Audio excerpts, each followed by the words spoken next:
On dit que la musique adoucit les mœurs, c'est bien connu. Et si elle pouvait faire du bien aux bébés, accompagner leur développement in utero et durant l'enfance? C'est en tout cas l'objet de Naître et grandir, publié aux éditions Télémac, écrit à quatre mains, comme une jolie chanson par Jean-Marie Laud et Sophie Adriansen, que j'ai le plaisir de recevoir. Alors moi, Jean-Marie, c'est un peu mon collègue de bureau, hein. Je l'ai souvent croisé dans l'excellente émission Le Magazine de la Santé sur France 5, où il nous régale de ses visites musicales. Et Sophie, je ne la connaissais pas, mais j'ai mangé avec elle ce midi, elle est très sympa. Et puis elle écrit tous azimuts, roman, scénario, blog, parfois seule et parfois bien accompagnée. Alors justement, comment est née votre collaboration? Je crois que Sophie, vous étiez enceinte pendant le travail d'écriture. Jean-Marie, lui, est musicien, donc ça a bien matché entre vous? Oui, mais je tiens à préciser qu'il n'y a pas de rapport entre ma grossesse et ma collaboration Jean-Marie, avec non, Jean-Marie. il ne peut pas être partout. Mais en tout cas, moi, j'aime beaucoup les chroniques, les visites musicales que Jean-Marie fait pour le Magazine de la Santé. Et Jean-Marie est un ami. Donc ça fait plusieurs années qu'on avait le projet de faire quelque chose d'écrit à partir de la matière de ces chroniques. Et c'est comme ça que le projet est né. Voilà. Et moi, je savais faire de la musique, moins écrire un livre. Donc c'était une aubaine pour moi de rencontrer Sophie et de pouvoir partager avec elle le résultat de tous ces constats que j'ai faits pendant 6 ans dans les chroniques du Magazine de la Santé. Et c'est encore tombé mieux puisqu'elle est tombée enceinte et que le sujet premier qu'on avait choisi d'aborder, c'était celui-ci. Donc, tous les deux, vous êtes parents, chacun de votre côté. Ouais. Est-ce que vous avez une histoire particulière autour de la musique avec vos enfants et est-ce que ça a pu inspirer l'écriture de ce livre? Alors une histoire particulière, évidemment. Moi, j'ai 2 enfants qui sont grands maintenant, qui ont 18 et 20 ans. Et il se trouve que je faisais déjà de la musique quand ils sont nés et même avant qu'ils naissent. Et ils ont écouté de la musique de tout temps, j'ai même composé des choses pour eux, on chantait pour eux. Résultat, j'ai un fils qui aujourd'hui est musicien de jazz et une fille qui, elle, fait du dessin mais qui est totalement immergée dans la musique. Et Sophie, vous aviez fait écouter des chansons à votre bébé Alors quand oui, il était dans votre ventre? In utero, effectivement, j'ai choisi en particulier un morceau que j'ai mis un peu de temps à choisir parce qu'il fallait aussi que moi je me sente en capacité de l'écouter plusieurs fois par jour pendant longtemps. Et ce morceau-là, je le faisais écouter à mon ventre une fois le matin et une fois en fin de journée. Et depuis que mon bébé est né, les moments où il est un peu agité, où il est un peu énervé, où il pleure, dès que je passe ce morceau, eh bien, il s'arrête instantanément, il se calme. Ça lui rappelle en fait le confort intra-utérin et c'est formidable, c'est fascinant à quel point ça le met dans un état d'apaisement systématique et immédiat. Justement, on apprend beaucoup de choses dans le livre et on remonte même avant ce qui se passe dans l'utérus, même jusque la conception. Vous avez par exemple observé que la musique peut favoriser l'acte d'amour et ainsi marquer l'histoire du couple et donc de l'enfant à naître. Est-ce que vous remontez jusque-là dans l'ouvrage? Oui, enfin, les chansons sont une base idéale pour s'aimer, pour se rencontrer, puisque c'est en fait de l'émotion, la chanson ou la musique d'ailleurs. Et il n'est pas étonnant que la musique, la bande-son d'une rencontre, la bande-son d'un amour, la bande-son d'une conception, soit le premier lien entre les parents et l'enfant. Oui, du coup, cette histoire d'hormones de bien-être, on les produit, on les ressent aussi bien quand on écoute une musique que l'on aime, que quand on tombe amoureux, que quand on est en phase de séduction. Donc finalement, on a trouvé énormément de points communs entre l'amour et la musique. En tout cas, le livre est vraiment très documenté, même médicalisé entre guillemets, mais dans le bon sens du terme, c'est-à-dire que ça reste vraiment pédagogique, vulgarisé. On apprend plein de choses, par exemple des explications anatomiques sur l'oreille, sur l'utérus, comparé à une chambre d'hôtel mal insonorisée, sur les bénéfices de la musique pour le bien-être de la future maman et de l'enfant. Comment s'est passé le travail d'enquête, entre guillemets? J'imagine que vous avez discuté avec pas mal de professionnels de santé. Alors discuter et rechercher aussi. En fait, il y a beaucoup d'universités, notamment McGill au Canada, qui font des recherches très poussées avec le docteur Peretz.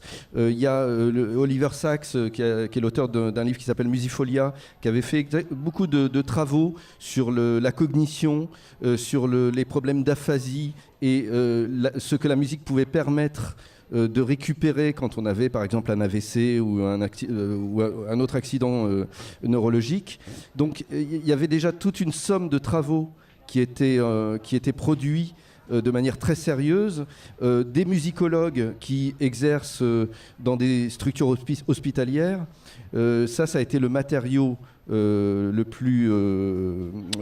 premier matériau. Et après, il y a eu tout un travail de recueil de témoignages moins médicalisés, comme vous dites, mais plus vécus, plus incarnés. Et ça, c'est davantage Sophie qui s'en est chargée. Oui, du coup, on a cherché à faire parler, par exemple, des femmes qui enseignent le chant prénatal, mais aussi des chanteuses qui ont raconté comment elles avaient vécu de façon différente leur accouchement en utilisant la voix.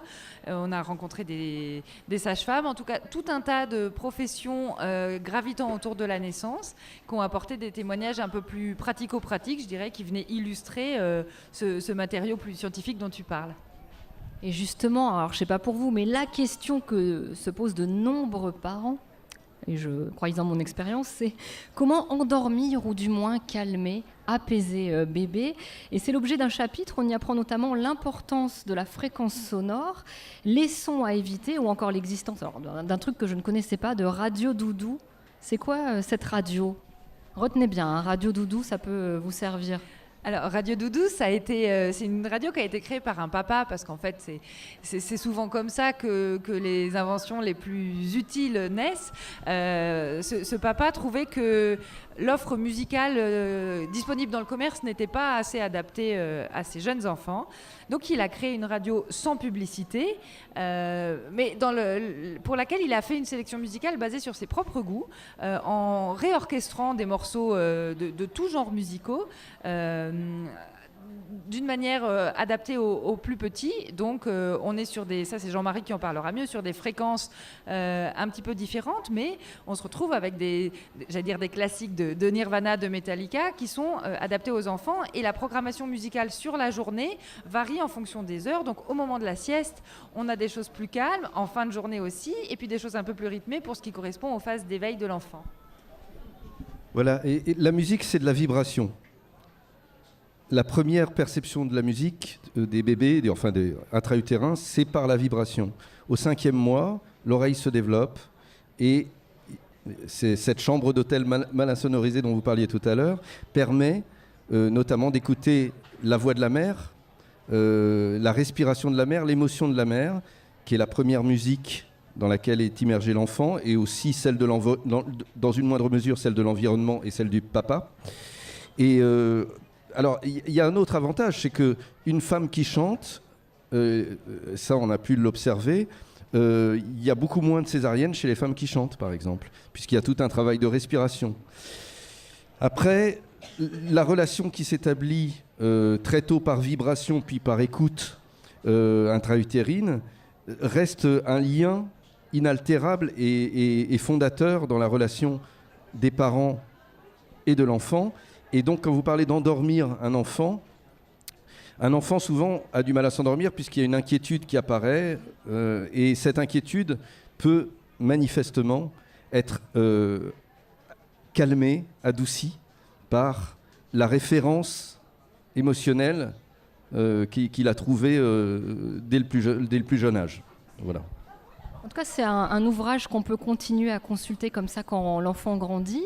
Si après on a envie d'initier entre guillemets son enfant à la musique ou de l'amener à s'y intéresser, est-ce que vous avez quelques bons plans? Est-ce qu'il existe des endroits où on peut leur faire essayer différents instruments pour être sûr qu'on ne va pas l'obliger à faire du violon alors que ça ne le branche pas, par exemple? Alors, si vous êtes à Paris ou près de Paris, il y a aujourd'hui un lieu formidable à Paris qui est la Philharmonie, où vous avez des initiations dès 3 mois. Avec la possibilité pour les enfants d'entendre différents instruments, de pouvoir toucher aux instruments, puisqu'il y a aussi une relation on est toujours aussi sur la vibration. Il est aussi important de considérer qu'il n'y a pas de musique pour enfants, en fait. Il y a de la musique qui nous émeut, qui nous touche, et c'est celle-là qu'il faut apporter à l'enfant. Il n'y a pas forcément lieu de lui faire écouter des musiques très mécaniques, avec des sons très plastiques, très synthétiques. Au contraire, plus vous lui ferez écouter une diversité de musiques, et surtout celles qui vous touchent vous, plus vous allez installer chez lui un éveil qui sera profitable. Et puis il y a le cours de chant, d'une manière plus globale, auquel on peut inscrire un enfant, même si on pense qu'il ne chante pas juste, parce que ça n'existe pas, a priori, un enfant qui ne chante pas juste. Et puis le chant permet de faire tout un tas de choses au-delà du chant. C'est aussi la question du corps, la question du rapport à sa voix, mais aussi aux autres. Donc le chant permet un éveil plus large et dès le plus jeune âge, en fait. Pour retrouver tous ces conseils, je vous conseille vivement la lecture de Naître et grandir en musique aux éditions Télémac. Et puis n'hésitez pas à retrouver Jean-Marie et Sophie sur leur stand là-bas un peu plus loin. Ils vous le dédicaceront avec plaisir. Merci beaucoup d'être venus. Merci Mélanie.